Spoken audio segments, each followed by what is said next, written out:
Hello everyone, welcome back to my YouTube channel. For those who are new, welcome to my YouTube channel. My name is Shekina and today we'll be looking at drawing as a form of visual art.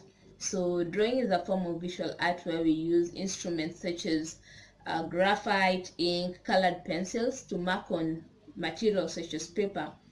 For today we'll be looking at the different forms of shading in drawing.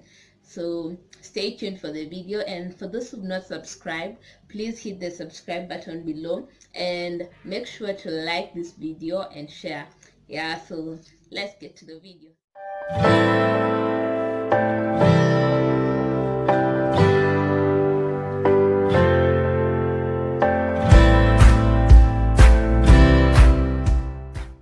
The first form of shading we'll cover is called hatching.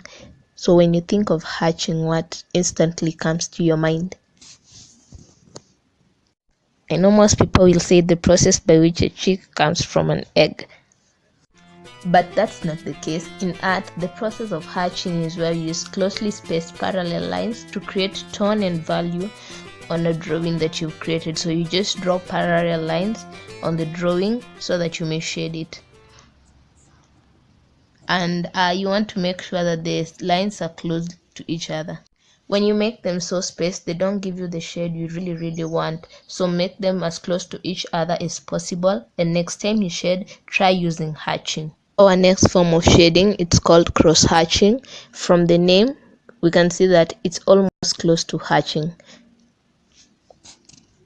In cross hatching, we also draw parallel lines, then we go over the parallel lines with other parallel lines to create something like a rectangle or square, small rectangles or square, and this is what creates the shade in the drawing.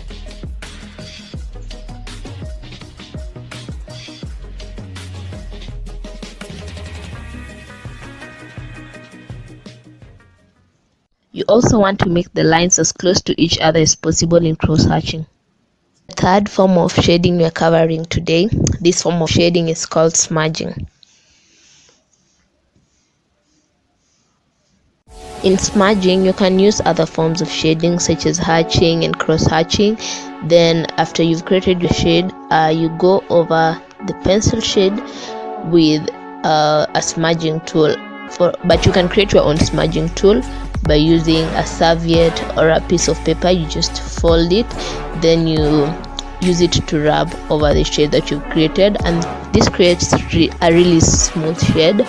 So just go over it until you achieve your desired shade.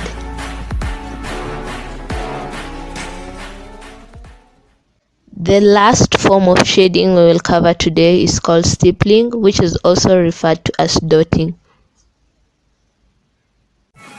In stippling, we use dots to create tone and value. So for the lighter shade, we use small dots, and as we head to the dark shade, we enlarge the dots and just make them more thick. Yeah, so that's generally the process that we use for stippling.